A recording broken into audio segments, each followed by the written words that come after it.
Hi everyone, I'm here with Mr. How do I pronounce your name correctly? Aibek Musaev. I wanted to quickly ask you some questions that I'm genuinely interested in, and hopefully if it's positive enough, a lot of people can learn from this information. I think the main thing for me to do this is because I like learning from the teacher and not the syllabus, and I think that's something that's going to be important in college, which is you can learn all the material by yourself online, but for me it's to learn from the person who's teaching you. Yeah, so just quickly, like I was thinking, like, why would anyone want to listen to me and my experiences? So the answer that I came up with was that maybe you can use my example to figure out what not to do, how to avoid my mistake that I made. Anyways, that's my first semester here at Georgia Tech on college, and one of the very introductory courses that you take in computer science is one of the most important, to be honest, which is the CS 1331, the Intro to Object-Oriented Programming. And I was given the opportunity to showcase my skills and test out of that class. I attended one lecture, and that lecture was on the first day of class, on the Monday, 8 a.m. And I actually sat on the stairs because there were too many people that day. After class, we talked a little bit about how to be successful at Georgia Tech. I asked you a little bit about the advanced standing exam I had the next day. We talked a little about experience in internships. What is your main takeaway that you see from students? What separates students in your mind? with respect to CS 1331. There are students who do really well in this class and students who are struggling. And the students that are struggling frequently think that this is because they're not good enough, maybe they were not cut for this field and all this stuff. However, this cannot be further from the truth. The only reason why other students can perform better is because they have experience.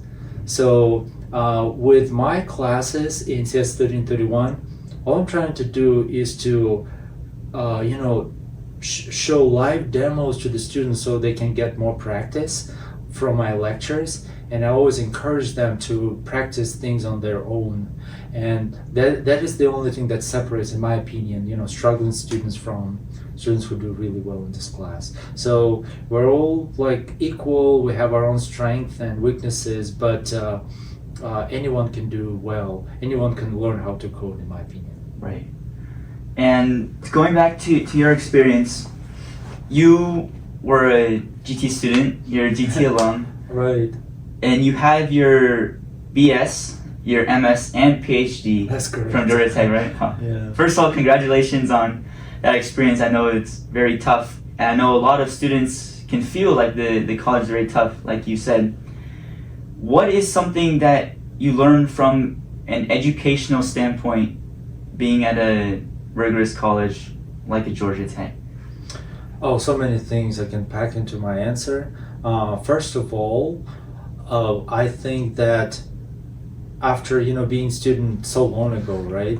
I remember the toughest courses from Georgia Tech. Mm-hmm. Even though you're feeling like you spend the most amount of energy on those courses, but these are the ones I cherish the most. They're the ones that were the most challenging to me, and so I remember have positive, memories from those courses. Being a student, Georgia Tech will do lots of good things for you, right? It will actually open some doors. So having the name of Georgia Tech on your resume will allow you to, have some interviews at, some top tier companies. But once you're in that interview environment, all bets are off. They won't even care where you come from, but they will care about whether you understand the subject, whether you can, solve problems under pressure situation and stuff like that. Another thing I want to mention, because I may forget to do so, is that university is not just about education and learning stuff. It's also about networking, meeting people, Right. and making connections, making friends. Usually, the closest friends you make in life come from university, in my opinion. Mm-hmm. Right. So you talked a lot about networking, and I'll get into some of the things you accomplished.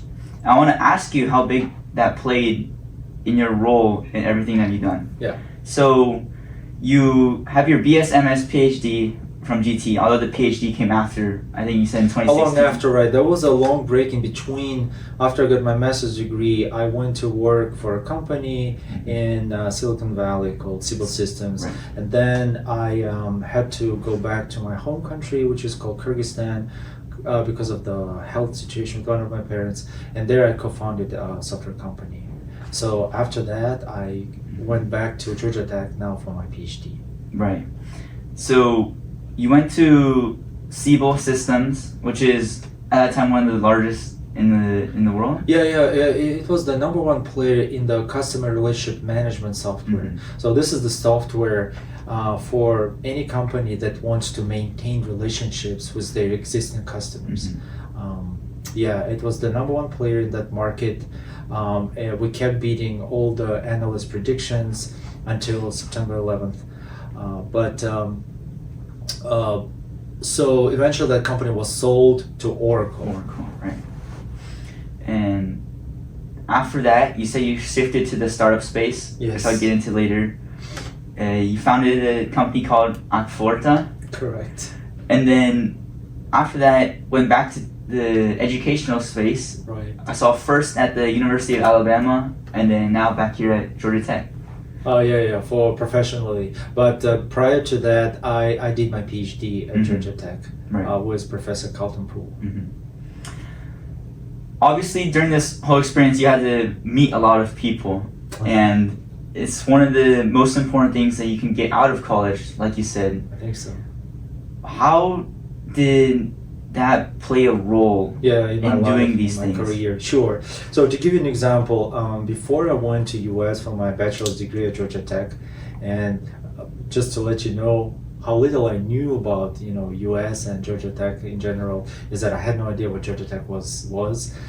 The only universities people know about usually would be like Harvard, not even MIT, Oxford in England. But so anyways, I won like a competition in my country, and eventually they paid for all of my BS degree, they paid for tuition and all those good things, and I was sent to Georgia Tech, and I was lucky. I love Georgia Tech, I love Atlanta. Every year more and more. Right. Do you miss your home country? I travel there a lot. Try to go there every summer. So prior to going to US to Georgia Tech, I was a student at the university in Kyrgyzstan, and I had made friends there. And I went to US, and I got my bachelor's degree, master's. I went to work at some Silicon Valley company, and then I had to go back to Kyrgyzstan. While I was doing all those wonderful things, my friends, actually, my college friends, created their company, their business, and it grew and grew, and I could see their progress. And by the time I, did all that, I returned to my country. I had no idea what to do. I was looking for the best, place to apply my skills and so on, and they did really well. So I told them, like, I like to do software. Do you want to invest into my company? And they said, sure, yeah. So the idea that I had in mind was to create a piece of software that you can that will have sort of a Lego blocks. Like in Lego, you can quickly build a toy, right? Like a building or a car, whatever, right? Because you have those individual blocks already. So I wanted to apply the same idea to the business world, and to build those individual blocks, things that are used all the time in business, so a specific solution could be quickly built. So I did that, and my former college mates just helped me found this company. So Wow. that's what I did. Yeah. So networking helped a lot in my career. So you started your company Called based on your friends in college. Yeah, because exactly.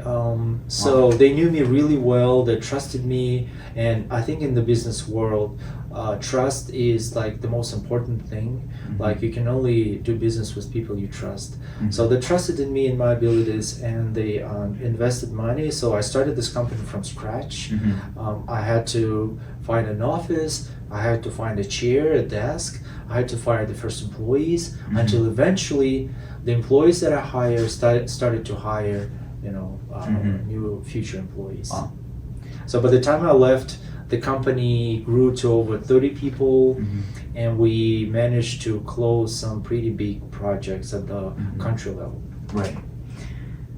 What's something that you can tell is the difference between working at an established Silicon Valley, such as a Siebel Systems, compared to making your own thing and leaving an impact yourself? Yeah. So that's a huge difference. So in a big company, you get to work on a established product. You have established business model.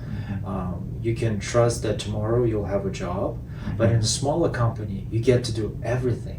Like everything, and every person in a startup company means a lot to the company. So you want to have the best people. You want to have the people you can trust. So to give you an example, like one of the office spaces we had was in the basement of some building, and then it got flooded, and then in the middle of the night I had to go there. I had to clean myself the floors because they're all wet and stuff. So you do everything. Wow. So I did everything I was like the very first software engineer, and then I hired like a software architect who took over the management of developers, and then eventually my main focus was on building relationships with our customers. I moved away from the coding, more into management. Right. When you look at the people that you've hired, when you look at the friends that you made in college, you said it was built a lot around trust. So how do you determine who is someone that you can trust, especially in college? Because at this time, it's a lot more social. These couple of years than when you move out and get a job. That's true. So now I need to explain the difference between education in a country like Kyrgyzstan and U.S. education, and both have strengths and weaknesses. So in Kyrgyzstan, you basically join a group of students, and you are with them throughout your whole college career. You take the same courses and so on.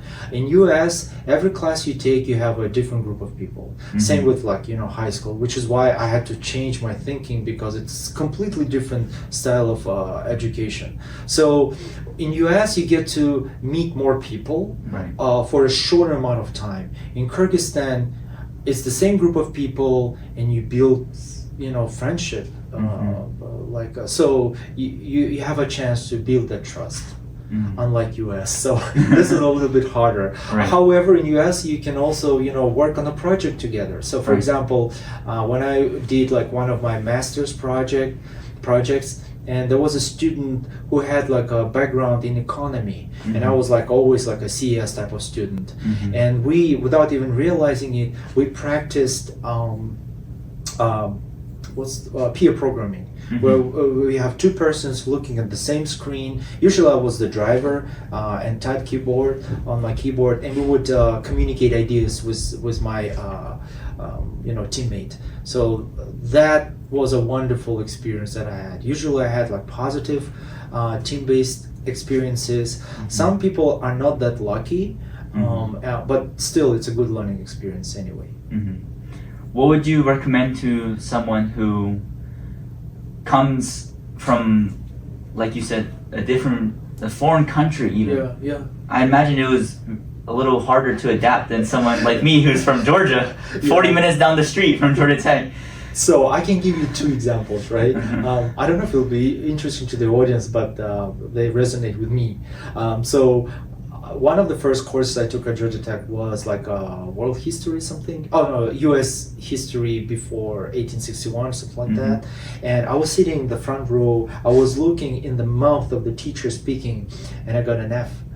Because I couldn't understand something that she was the saying. Language barrier. The language barrier, right. So I failed the class. I didn't even know that I could withdraw from a course. I had zero knowledge of US education. Throughout my whole BS degree, I had to improve my scores. Eventually I did.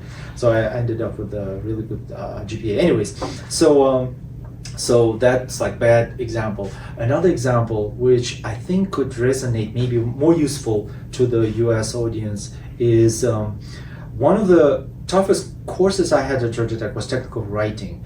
And I had extra difficulty because English is not my first language, right? So I had to come up with a creative way of impressing my teacher and letting him know that I'm good, pay attention to what I do. So my solution was to come up with good stories in my essays that I wrote. And I used very simple language, which I was pretty sure did not have grammar issues. This was long before grammar or ChatGPT or whatever, so I had to write everything from scratch. But I employed the strategy. So I tried to draw the attention of the teacher, and so the way it worked was I was still going towards B, and I wanted to get an A. And then the teacher told the class that we had a chance to redo all of our essays, but we had to come up with new versions completely from scratch, which I did. And so the story was like this. So I was taking like one of the final exams, and by 5 p.m. it was Friday, and he sent a message by 5 p.m. Submit your handouts to my office. So I quickly finished my other exam, and I run to his office, and it's closed. It's like 4 something p.m. or 2 p.m. and he was gone. I was like, oh my god, what did I do? So it's over now. It's over now, right? So what I did was I took all of my essays which were printed, and I threw them under his door as far as I could, so that I had no chance to pull them out, fix them, and pull them back in, because I didn't want to do that. So I threw them very far, and then I ran back to a computer desk, and then I emailed him. This is like 2 p.m. or whatever. I placed my essays under your door. Please take them into account. and then I just waited, and then I got an A. So wow. I'm happy about that. So it must have worked. It did. Yeah. You should open the doors. Yeah, I realized that scattered papers, and they were very far, and he knew that I did not redo them. I did them before 5 p.m. for sure. So that was my solution. Crazy story. Yeah. So that means if a student in your class now has to do that, it should be a valid way of reaching you if you're not here. Yeah, if I'm not there, sure, yeah, there is a way. There's always creative solutions to any problem, and life is like that. There is no book that says, do X and Y, and you'll become successful and happy. You have to figure things out on your own. I want you to think about all the problems you have in your life, and how they can be solved with speed. Maybe you're not working hard enough. Maybe you can work a little harder. Maybe you're not studying hard enough. Maybe you can study a little faster. Or maybe you're in athletics and you're not running fast enough. Maybe you can train a little harder. I want you to understand how important speed is in everything that you do. Not only when I'm here in Monte Carlo, but also, and more importantly, when you're sitting at home with nothing to do. I want you to consider that. REDCAT, Monte Carlo.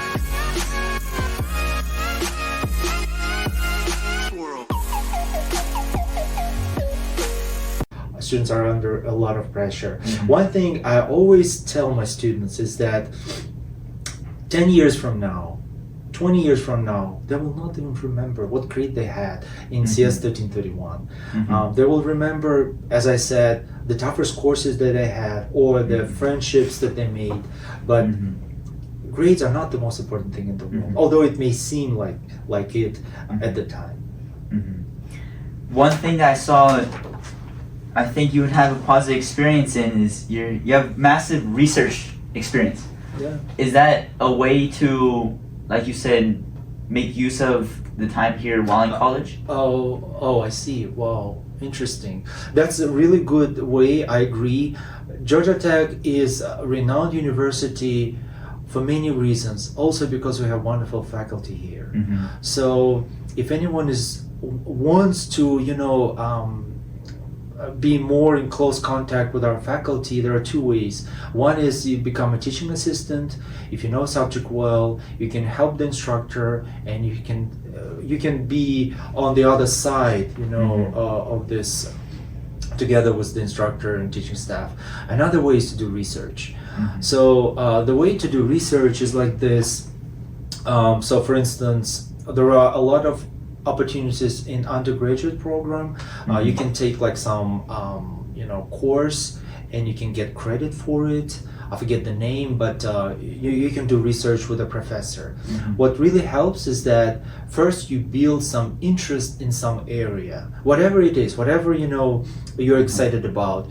Could be soccer, could be movies, could be whatever, right? And then you come up with some idea, you try something, and then you go to a professor who is most aligned to your interests. And you don't come like with zero knowledge and just ask them, okay, tell me something to do. No, you tell them, okay, this is what I did, this is what I achieved, and it looks like you have similar interests. Would you be interested in doing research with me? Stuff like that. So in the research area. In the research area, of course. So I have background also in research area. So if a student is interested in pursuing a PhD career, what will really help is if they get published.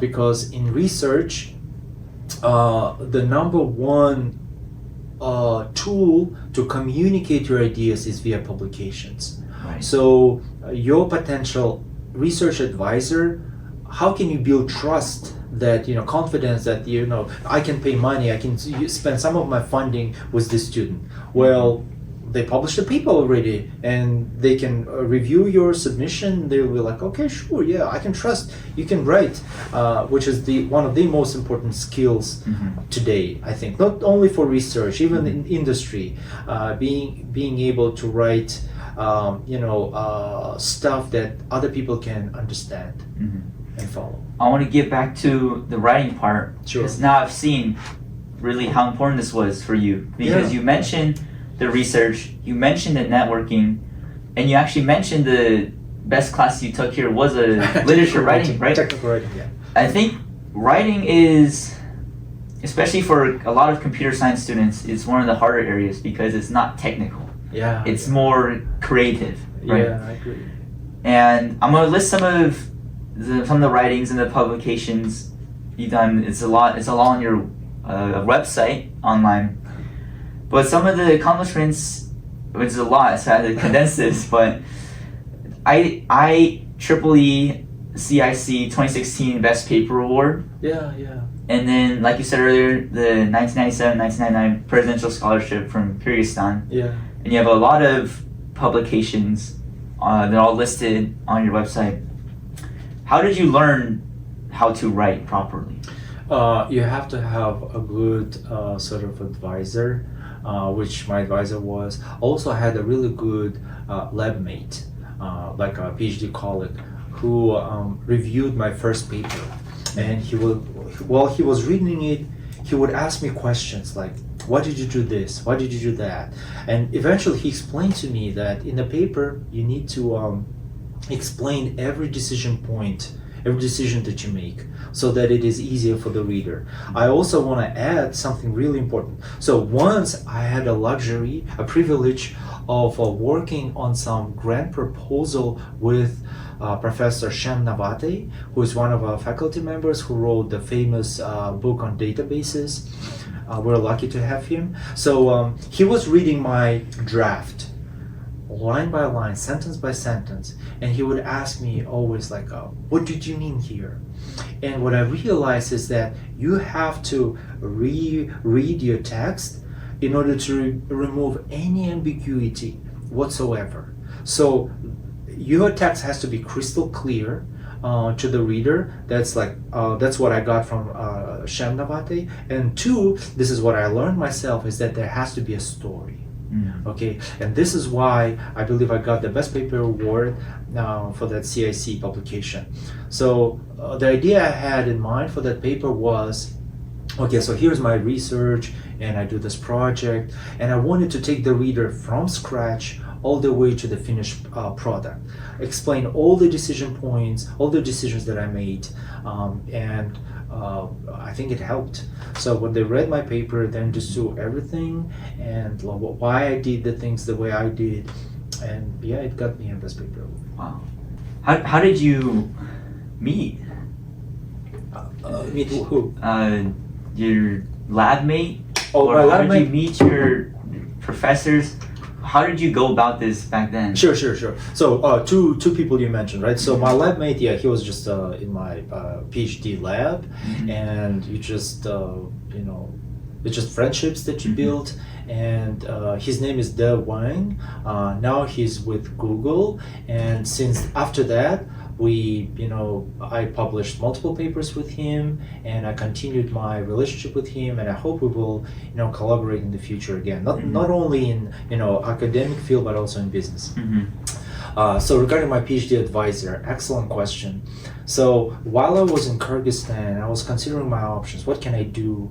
And by that time, I had a family, a wife, and a son, and I wanted to, work in the industry because that's what I did. I created a company, and I tried to contact all those companies, and I felt like, okay, I have a wonderful resume, and they should want me, and I had 0 responses, and I was like crushed, like, oh my God, what do I do? And then I was like, okay, so I have a bachelor's, I have master's, I don't have PhD. Why don't I go back to academia and maybe, quit in the middle, and then, use that as a way to get to US and show US to my family. And then I talked to my former advisor, who was Professor Mark Gosdile. And he said like, oh, Aibek, sure, I remember you. Like, okay, what have you been up to? And I explained my background. And he said, okay, sounds like you're in enterprise field. And there's one professor here at Georgia Tech. His name is Colton Poole. So he connected me to Professor Colton Poole, who asked me, okay, he didn't know me, right? I didn't publish any papers, so he asked me to review some papers. And from time to time, he would say, okay, can you review this paper? And I would spend some time, come back to him, like the strengths, the weaknesses, and all that. And eventually he built that trust in me, and he hired me. Wow, so you met... Yeah, I met my future advisor from my former advisor. Right. Through my former advisor, yeah. Right, so there's like multiple layers, which I've noticed is you never meet the person you want to meet directly. You have to go up and up and up. Yeah. That's the whole idea behind LinkedIn, by the way. Like all this, social networks nowadays. Exactly. How did you not give up? What pushed you? Because it's very easy to, like you said, you came out and you get 0 responses. And then you go PhD, which is a long journey. You get into research, and at first you didn't know anyone. What made you think, although all these problems, I'm going to keep going? I guess it's like resilience. It's something that people have. That's an important thing. How important is it? I think it's like the most important thing, because it's so easy to give up about anything in life, which is why I recommend to my students, like if you want to learn something like a language or a framework, whatever, right? Work on a project in this field, but that project must be something that you want, that you like. And the reason is because it is so easy to give up. When you hit the first roadblock or whatever, first challenge, the only thing that can push you forward and not give up is the fact that you just like the subject, right? And for example, like I had to build a website for one project called Teen8 for Ukraine, and I had to learn like web development skills, but I had no choice, because if I don't do it, like nobody will do it. So I had to keep pushing, because the cause was important to me, right? Like helping Ukrainian kids. So, but if you like some area, whatever it is for you, and you hopefully it will help you to stay motivated, because 100% you will hit a roadblock, you'll hit your head against the wall many times. Luckily for us, ChatGPT can help you overcome problems faster. So I know there's a lot of backlash against ChatGPT in academic world, but to me, as a builder, as a developer, I'm so much more productive. Right. I can resolve many things faster than before.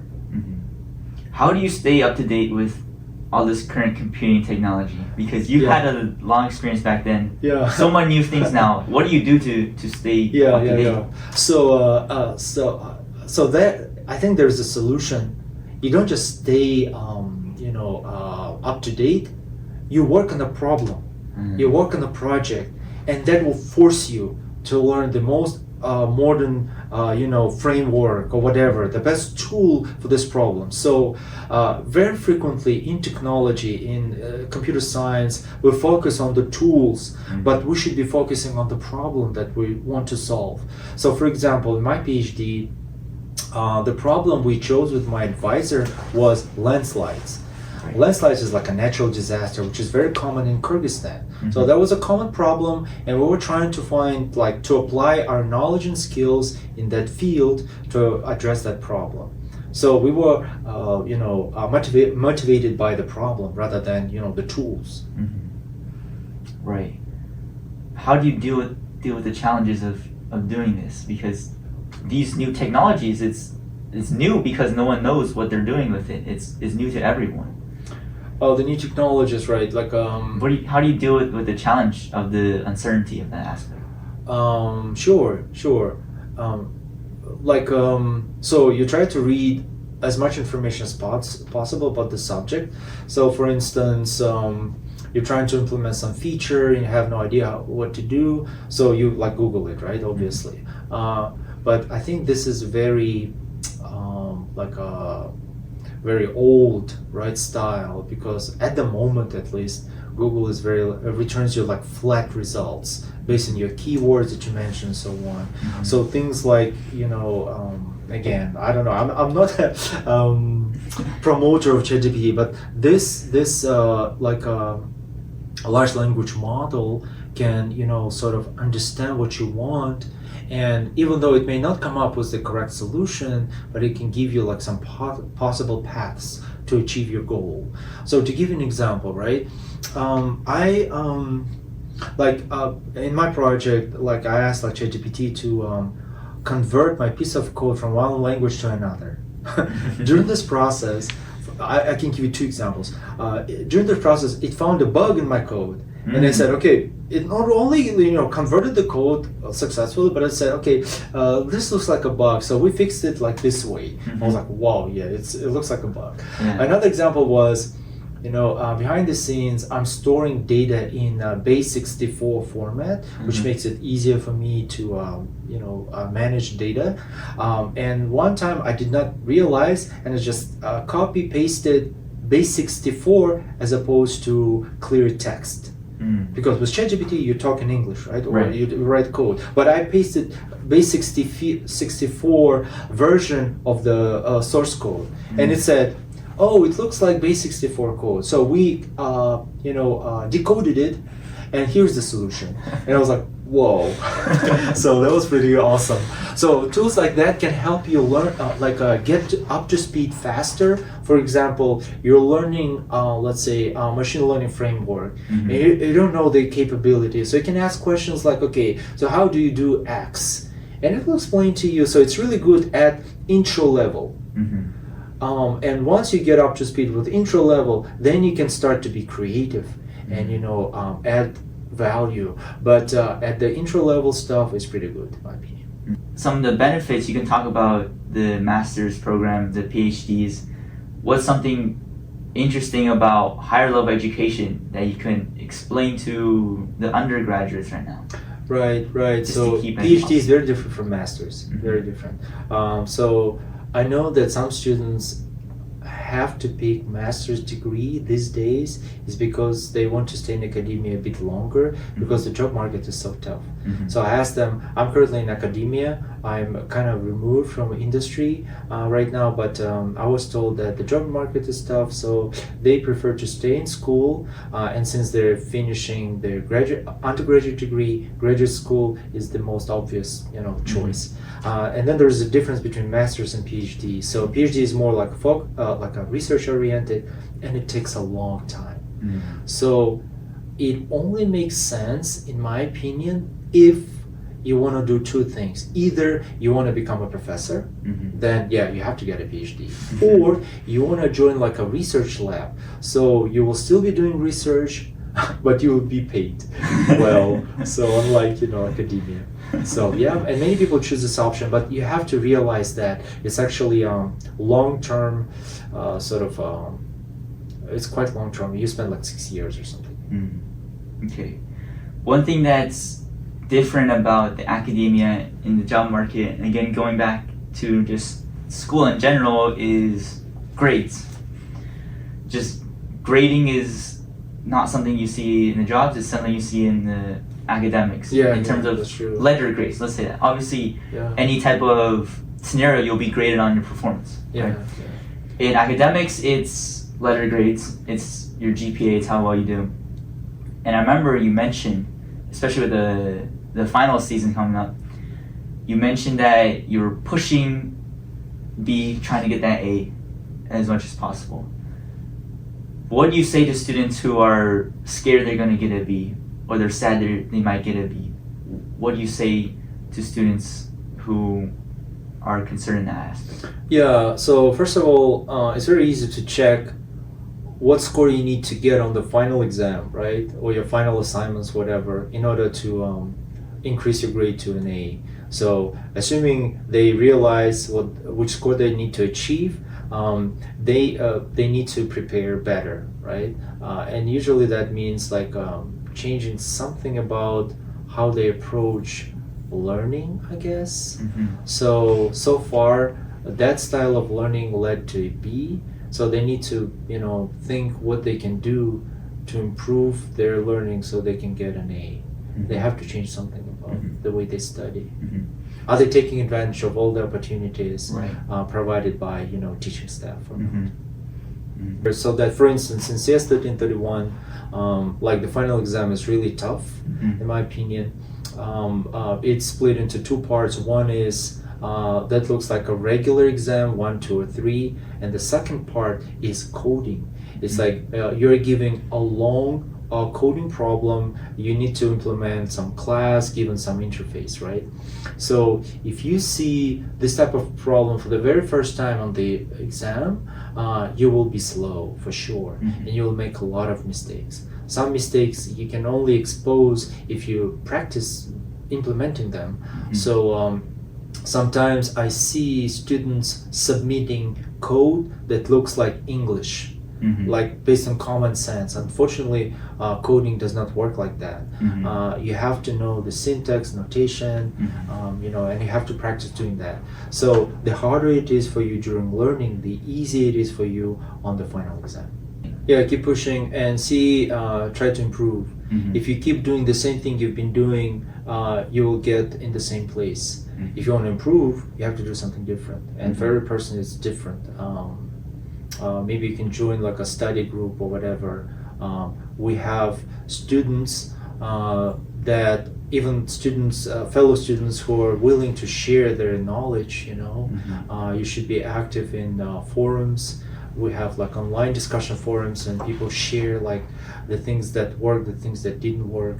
From time to time, like in my class, for example, I would ask the students after some exam, like the ones that scored well, what helped you in your opinion? What was the deciding factor? And students would be willing to share. And when some struggling students would come to my office, and I ask them, did you do X, did you do Y? And I usually see that they didn't. So if you follow our suggestions, there's no reason why you shouldn't get like a perfect score, like a high score. Like one of the red flags I heard during like job interviews, like when I would hire a person, is when a person would say, "Well, they didn't teach this to us at school." Who cares, right? I don't care about the school you went to. You don't have to finish like university, but do you know this stuff? So working on a project will help you become an expert in that field. And if this is the area that excites you, you can become a world-leading expert in that tiny niche that you picked. And no one can stop you. No one can stop you from becoming the best, whatever it means for you. Right. Do professors see effort in students? Is that something that you take into consideration? Can you tell if someone is trying their best, trying their hardest? And is there any benefit to that in terms of like the recognition that they get? Oh, in terms of recognition? Oh yeah, of course. So to give you an example, every semester, I'm pretty sure every instructor at Georgia Tech, including College of Computing, are flooded with recommendation letter requests. We're flooded. We get like millions of messages every semester. Do we have time for those? No way. We have lives, you know. So, but if a request comes from like my teaching assistant, I will always provide a recommendation letter. Or if it comes from a student who is active, who participates, asks questions, provides answers, and so on, I would remember that student 100%. I will recognize that and give them a recommendation letter. But if you've been hiding, you know, you do not attend lectures, and then out of the blue, you're like, give me a recommendation letter. I want to go to a graduate school. Like, why would I spend time away from my other life and write a recommendation letter? I don't see a reason why. So that really helps. Being active, participating in forums and also in class, and to be remembered, by instructors. That will help. How do you recommend someone who's, let's say, a little more introverted, a little more new experience for them? They're scared to like contact the professor, scared to contact the senior engineers like on jobs. Scared to talk in class, for example, right? How do you get around that? From a perspective of a professor. This is one of the many challenges in life you'll have to address. So you have to solve it. Whatever way works for you, just use it. For instance, maybe it's not a very relevant example, but when I first started teaching, it was kind of difficult for me. It was very difficult for me to engage the audience and so on, right? So I was like, okay, how do I come up with a solution to this problem, to this challenge? And I would find among the audience like one student who would like listen to me and look at me, and I would just look at that student and teach to that student, right? So similar with introverted students. I'm an introvert. It's extremely difficult for me to talk to other people and so on, but it's just one of the many challenges. I'm not the best expert because I'm an introvert myself, but you have to. You don't have a choice. You have to be remembered. You have to learn how to communicate to people, not just in writing and virtually, but also in real life, in person. Right. And I think, like you said, sometimes you just have to bite the bullet. You're just going to have to do something. And I guess, just one solution is like there's a group of, there's a girl and a dog and scarecrow and a lion, and they all go to to this magician or like a person who can give them like this. So the lion wants to become brave, right? He's scared the cat. He wants to become brave. So you have to become brave. Life is scary. There's so many challenges, and learning how to speak in public is a challenge. You have to find that moment where you become brave. Like for instance, like my son is playing basketball. He was on the team finally after like 4 years, and I noticed that he does not become active. He's kind of passive. As soon as he gets the ball, he gives it to another person, which is why he never scores. Like, how can you possibly score? But he wants that. And I'm trying to teach him to become more brave. It's the act of braveness, I guess, is like you have to build to become better at things in life. Right. And I think confidence. I think it's only gonna come. You're only gonna be confident in the things that you're competent at. There's a natural reaction. If you're good at something, you'll feel more comfortable doing it. Agree. And I think a lot of people who are gonna watch this, and a lot of people, especially at the high level institute like Georgia Tech, is that they all want to learn as much as possible. They want to become impactful people. They want to learn from impactful people. And to do that, you have to learn all about the things that are available at Georgia Tech. With your experience in the research, in the startups, in the academia, interns, master's program, what is the best way to put yourself in a position to learn as much as possible so that in the future you can be impactful? Yeah, so you cannot be impactful at everything in life, right? It's just impossible. You have to pick the battle, you have to pick your niche. So I would say get excited about something in your life. There should be something that you're excited about, and work on a project. And while working on that project, you will pick up all the necessary skills that you need to make it happen. So you're focusing not on the tools and things, but on achieving your goal, which is that project that you have in mind, and that thing will help you become like the world leading expert. And you can so let's say in order to implement this movie project, you picked like, I don't know, like Java, like to implement it. Okay, sure, why not? And then you'll be, by the end of this project, you'll learn more about Java than your instructors ever will, because you have this real world experience of solving a problem. You would hit a roadblock and then you would have to resolve it. So I would say, don't just be limited by school. Get excited about something. It will also help you find a job, land a job. You can either create your own company if you're successful and found a product market fit, or you can find a company that best aligns with your interests. While working on this project, you'll realize, okay, I'm not really happy about coding, but what I liked is talking to people. And then you'll join a company where you have to talk to people a lot, stuff like that. So don't be limited by what is offered at school, because if you do like what everyone else does, you'll be just like everyone else. So get excited, work on something that is of interest to you, and it will land you somewhere for sure.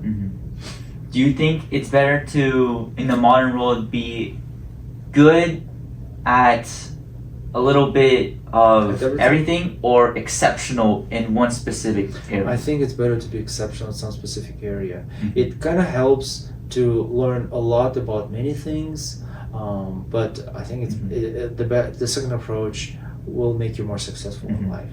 Right, and you're saying it's not just cut yourself off from everything else. Obviously, you still want to learn about everything in the world, especially in fields that maybe aren't in, like for example, if you're computer science, you still want to learn a little bit about history and English, and that's where the core classes come in. Right. But you're saying it's in the field that you want to be in, it's still beneficial to be very good and be better at something than everyone else. Exactly. So I gave an example where we met last time, like how can a small company beat a big company like Google, or similar, how can a small army can beat a big army? Big army will always win 100%. But the way you do it is you find like a small passage so that only one person at a time can pass through it, and then at that moment you will outnumber that that army, because there will be one enemy soldier and there'll be 3 of you, so obviously you will win every single time. So same goes with companies, like in competition, like Google for example. Google cannot possibly have many employees working on every single problem in the world, and you find such a niche problem that Google says, I don't have enough resources to spend on that, problem. But you will become the world leading expert because Google just cannot afford. And then you build a team around it, and then there's your answer. You'll become the best in this, field, and you'll be paid a lot because you're the expert.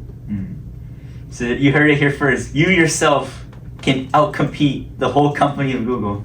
Why if you not? do something. Sure. Exactly. Find your niche, build a team, and you'll be the best. Guaranteed.